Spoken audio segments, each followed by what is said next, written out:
बेचारी उस माँ के नाम पास कुछ नहीं होता था, बहुत बुरी जिंदगी जीनी पड़ती थी। हमने तय किया सरकार जो मकान देगी वो उस महिला के नाम पर देगी, ताकि जीवन के अंत तक वो सम्मान से जिंदगी जी सके, गर्व से जिंदगी जी सके। ये काम हमने किया है भाई। जी हाँ दोस्तों, नमस्कार, जय हिंद, वंदे मातरम। स्वागत है आप सभी का यूपी टॉप न्यूज में। अभी सीएम योगी आदित्यनाथ और पीएम मोदी ने मिलकर बहुत ही बड़ी घोषणा, बड़े ऐलान कर दिए हैं। आज से पूरे यूपी में 20 बड़े नियम और 5 बड़े ऐसे बदलाव होने वाले हैं जो यूपी की करोड़ों जनता और महिलाएं, किसानों, युवाओं, बुजुर्गों, छात्रों, व्यापारियों और कर्मचारी के लिए सब पर लागू होने वाले हैं। जो किसानों मजदूरों को मिलेंगे 3-3 हजार रुपए। जिनका राशन नहीं बना उनके लिए भी आई बड़ी अपडेट। महिलाओं को सिलाई मशीन के लिए 1500 रुपए और साथ ही साथ गरीब लोगों के लिए घर रहने को पक्का घर, राशन, बिजली, सोना चांदी, गैस चूल्हा, किश्त और घरेलू सामान पर भी होने वाला है फायदा। सब कुछ सस्ता। तो चलिए शुरू करते हैं आज की ताजा बड़ी खबरों पर। यूपी में 2 जनवरी शुक्रवार से प्रदेश के सभी माध्यमिक स्कूल खुल जाएंगे। सीएम योगी द्वारा 29 दिसंबर से लेकर 1 जनवरी तक अवकाश घोषित किया गया था। अब ये स्कूल 2 जनवरी को खुल जाएंगे। बदले हुए समय में ये स्कूल सुबह 10 बजे से दोपहर 3 बजे तक खुलेंगे। सर्दी को देखते हुए स्कूलों के समय को 1 घंटा कम किया गया है। पहले इन स्कूलों का समय 9:30 से 3:30 बजे तक का था। सर्दी को देखते हुए शासन द्वारा ये फैसला लिया गया था। यूपी के मजदूरों की चमकेगी किस्मत। सरकार की नई योजना से ट्रेनिंग भी मिलेगी और खाते में आएंगे पैसे। उत्तर प्रदेश सरकार ने निर्माण श्रमिकों के लिए एक नई योजना शुरू की है, जिसके तहत उन्हें आधुनिक तकनीकों में प्रशिक्षित कर कुशल कर्मकार बनाया जाएगा। इस पहल से 1.89 करोड़ पंजीकृत श्रमिकों को लाभ मिलेगा। पहले चरण में 7 जिलों में 20,000 श्रमिकों को प्रशिक्षण दिया जाएगा। प्रशिक्षण के दौरान मजदूरी की भरपाई डीबीटी के माध्यम से होगी और सफलतापूर्वक पूरा करने पर प्रमाण पत्र मिलेगा। 21 आईएएस अफसरों की जिम्मेदारी में बदलाव, पदोन्नति पाने वाले प्रमुख सचिव। यूपी में बृहस्पतिवार को 21 आईएएस अफसरों के तबादले कर दिए गए हैं। मोनिका रानी को महानिदेशक स्कूल शिक्षा बनाया गया है। अभी तक वो प्रभारी महानिदेशक की भूमिका निभा रही थी। उत्तर प्रदेश सरकार ने 21 आईएएस अफसरों की जिम्मेदारियों में बदलाव कर दिया है। सचिव से प्रमुख सचिव बनने वाले 2 और विशेष सचिव से सचिव बने कुछ अफसरों को भी नई तैनाती दी गई है। यूपी के स्कूलों की फिर से बदल गई टाइमिंग, छुट्टियों को लेकर भी अपडेट। उत्तर प्रदेश में माध्यमिक शिक्षा परिषद के सभी स्कूल शुक्रवार से नए समय पर खुलेंगे। ठंड को देखते हुए मुख्यमंत्री योगी आदित्यनाथ के निर्देश पर 29 दिसंबर से 1 जनवरी तक अवकाश घोषित किया गया था। अब ये विद्यालय सुबह 10 बजे से दोपहर 3 बजे तक संचालित होंगे, जबकि पहले का समय 9:30 से 3:30 बजे तक का था। परिषदीय विद्यालयों में 1 से 14 जनवरी तक शीतकालीन अवकाश रहेगा। धूप खिलने के बावजूद यूपी के 25 जिलों में जारी रहेगा ठंड का कहर। अगले हफ्ते भीषण शीतल लहर का अलर्ट। लखनऊ समेत कई जिलों में 10 दिन बाद धूप निकलने से कड़ाके की ठंड से राहत मिली। दिन के तापमान में 5 डिग्री सेल्सियस की वृद्धि हुई। मौसम विभाग के अनुसार शुक्रवार और शनिवार को भी राहत जारी रहेगी, लेकिन अगले सप्ताह से शीतल लहर बढ़ने की संभावना है। बाराबंकी में रात सबसे ठंडी रही। न्यूनतम तापमान 3.0 डिग्री सेल्सियस दर्ज किया गया। दिन के तापमान में बुधवार की तुलना में करीब 5 डिग्री सेल्सियस की वृद्धि दर्ज की गई। मेरी पत्नी शादाब के साथ कई दिन तक बाहर रहती है, दे रही धमकी। ये है पूरा मामला।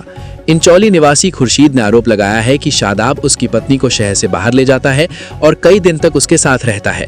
वहीं खुर्शीद की पत्नी का कहना है कि वो काम के लिए बाहर जाती है, जिसके लिए उसे पैसे मिलते हैं और वो अपने बच्चों को पालती है। वो कोर्ट केस करने की बात कहता है। वहीं शिकायतकर्ता की पत्नी ने इन आरोपों को सिरे से खारिज करते हुए उसी पर प्रताड़ना का आरोप लगाया है। सीएम की दखल के बाद 24 घंटे में खाली हुआ मेजर की बेटी का मकान। भूमाफियाओं ने कर रखा था कब्जा। विस्तार।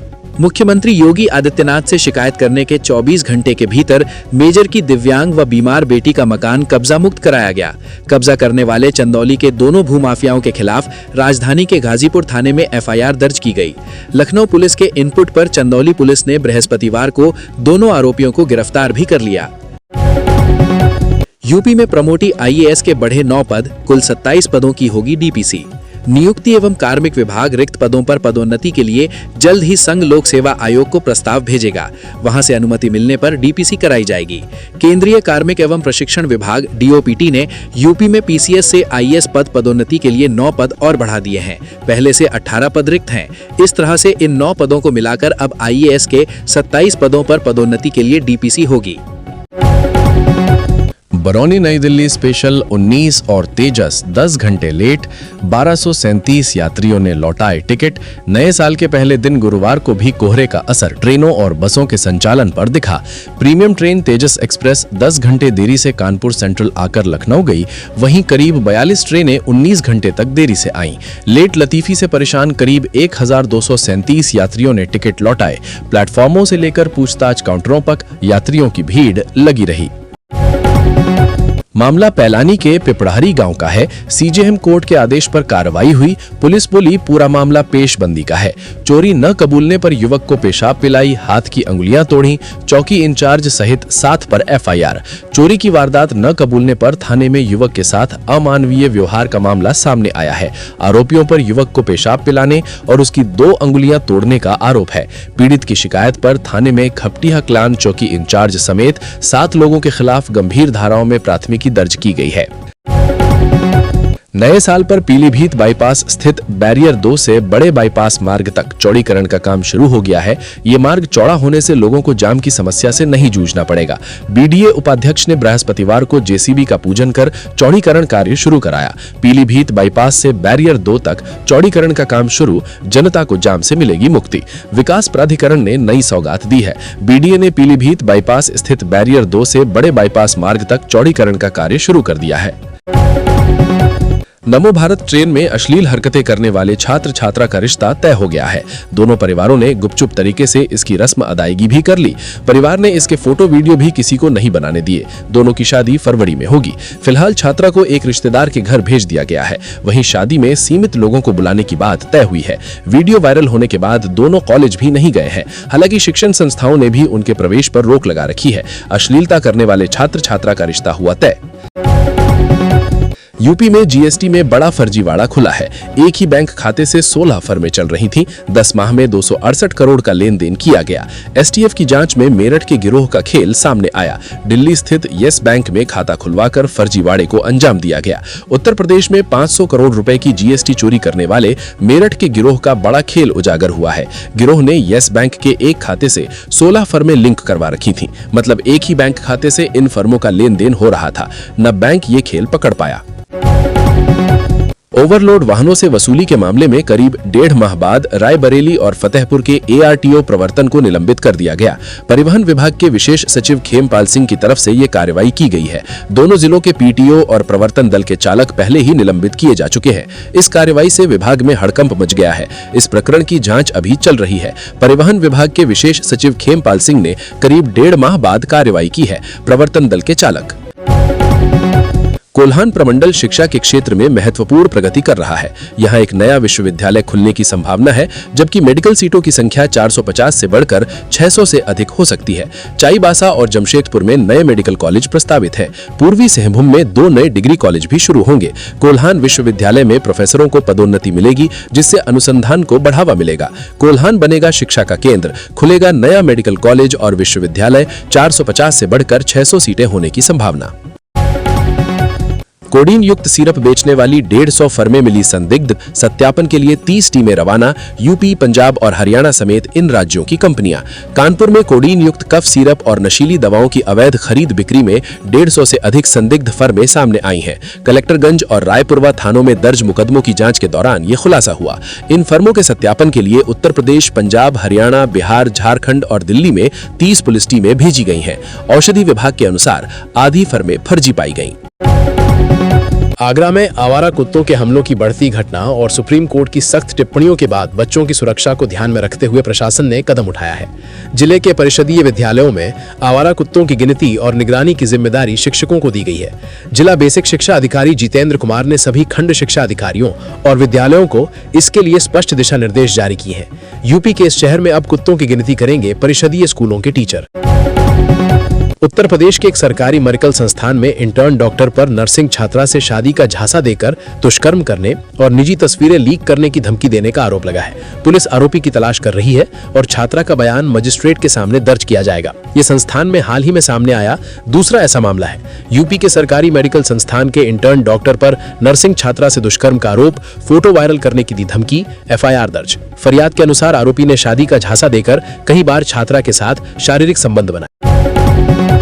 बरेली में अब निजी अस्पतालों में भी एंटी रेबीज वैक्सीन और इम्यूनोग्लोबिन ARS रखना अनिवार्य होगा। सुप्रीम कोर्ट के निर्देश पर स्वास्थ्य विभाग ने 500 निजी अस्पतालों को नोटिस जारी किए हैं। पहले ये सुविधा केवल सरकारी अस्पतालों में थी।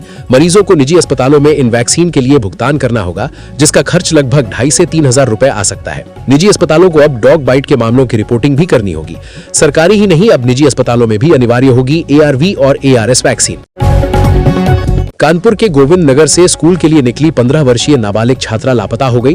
पिता ने दबौली वेस्ट निवासी आकाश कटियार पर बेटी को बहला फुसला कर ले जाने का आरोप लगाया है। पिता को आकाश का धमकी भरा फोन आया, जिसमें उसने कहा कि बेटी उसके पास है और ढूंढने या रिपोर्ट करने पर जान से मारने की धमकी दी। पुलिस ने मुकदमा दर्ज कर आरोपी और छात्रा की तलाश शुरू कर दी है। लड़की मेरे पास है, ढूंढने की कोशिश मत करना वरना। लापता किशोरी के पिता को आया धमकी भरा कॉल, थाने पहुंचा पीड़ित। कानपुर में अब संपत्ति की रजिस्ट्री के लिए पैन कार्ड की जानकारी में एक भी अंक गलत होने पर ऑनलाइन आवेदन स्वीकार नहीं होगा। रजिस्ट्री दफ्तर के नए सॉफ्टवेयर से नाम और पते के आधार पर पैन का सत्यापन होगा। ये बदलाव आयकर विभाग के सर्वे के बाद आया है, जिसमें 3500 संपत्तियों की रजिस्ट्री में पैन संबंधी गड़बड़ियां मिली थी। बिना पैन वाले आवेदकों को फॉर्म 60 अपलोड करना होगा। करा रहे हैं मकान की रजिस्ट्री तो रखें ध्यान, पैन कार्ड की जानकारी हुई गलत तो सॉफ्टवेयर रोक देगा आवेदन। राजस्थान में जयपुर जिले के चोमू में मस्जिद के निकट अतिक्रमण हटाने के दौरान मुस्लिमों द्वारा पुलिस कर्मियों पर किए गए पथराव को लेकर अब पुलिस और प्रशासन ने सख्ती शुरू कर दी है। पुलिस ने 24 ऐसे पत्थरबाजों के घरों पर नोटिस चस्पाकर अवैध रूप से किए गए अतिक्रमण को हटाने के लिए कहा है। जयपुर में पुलिस पर पत्थरबाजी करने वालों की होगी कड़ी कार्रवाई। अतिक्रमण पर निगम चलाएगा बुलडोजर। नगर परिषद के सहायक लेखाधिकारी सुनील कुमार स्वामी ने बताया कि 29 दिसंबर को 20 अवैध बूचड़खाने एवं 4 अवैध निर्माण।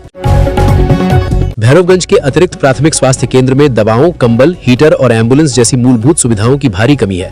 कड़ाके की ठंड में मरीजों को परेशानी हो रही है और उन्हें दवाएं बाहर से खरीदनी पड़ रही हैं। लगभग 50,000 की आबादी इस केंद्र पर निर्भर है, लेकिन प्रसव और अन्य गंभीर मामलों के लिए निजी अस्पतालों या 30 किलोमीटर दूर बदाह जाने को मजबूर है। PHC में दवा की कमी, खोज में इधर उधर भटकते मरीज, एक्सरे, अल्ट्रासाउंड बाहर कराने को मजबूर। दवा की कमी के कारण मरीज दवा बाहर से लाने में मजबूर है। नव वर्ष पर HEC रांची के लगभग 1400 ठेका कामगारों को बड़ा झटका लगा है। ठेकेदार की निविदा अवधि समाप्त होने के कारण उन्हें प्लांट में प्रवेश नहीं दिया गया, जिससे उनकी सेवाएं अचानक समाप्त हो गई। बिना पूर्व सूचना के काम से रोके जाने पर कामगारों में भारी रोष है। इस कारण HEC में उत्पादन और अन्य गतिविधियां लगभग ठप हो गई हैं। यूनियनों ने तत्काल सेवा बहाली की मांग की है। नए साल पर HEC कामगारों को बड़ा झटका, 1400 ठेका कर्मचारियों की सेवा अचानक समाप्त। भागलपुर में एक मृत महिला को फर्जी शपथ पत्र के आधार पर जीवित दिखाकर उसकी जमीन का नामांतरण करा लिया गया। सदर SDO विकास कुमार ने इस बड़े फर्जीवाड़े का खुलासा किया। जांच में पता चला कि हशमुन्निसा की मृत्यु 2015 में हो चुकी थी, फिर भी 2024 में फर्जी शपथ पत्र से दाखिल खारिज कराया गया। SDO ने नामांतरण रद्द कर मोहम्मद इस्लाम सहित सभी दोषियों पर कानूनी कार्यवाही का आदेश दिया है। भागलपुर में फर्जी शपथ पत्र पर जिंदा की गई 9 साल पहले मरी महिला कराया जमीन का नामांतरण। देश के सबसे स्वच्छ शहर इंदौर के भागीरथपुरा में नर्मदा जल सप्लाई के नाम पर नागरिकों को मानव मल मूत्र मिला पानी पिलाए जाने से 14 लोगों की मौत हुई है। पानी की गुणवत्ता का सच गुरुवार को MGM मेडिकल कॉलेज और नगर निगम की लैब में हुई सैंपल जांच रिपोर्ट में सामने आया। बता दें कि गत सोमवार को उस समय हड़कंप मच गया था जब दूषित पानी से मोहल्ले के 100 से ज्यादा लोग बीमार पड़ गए थे।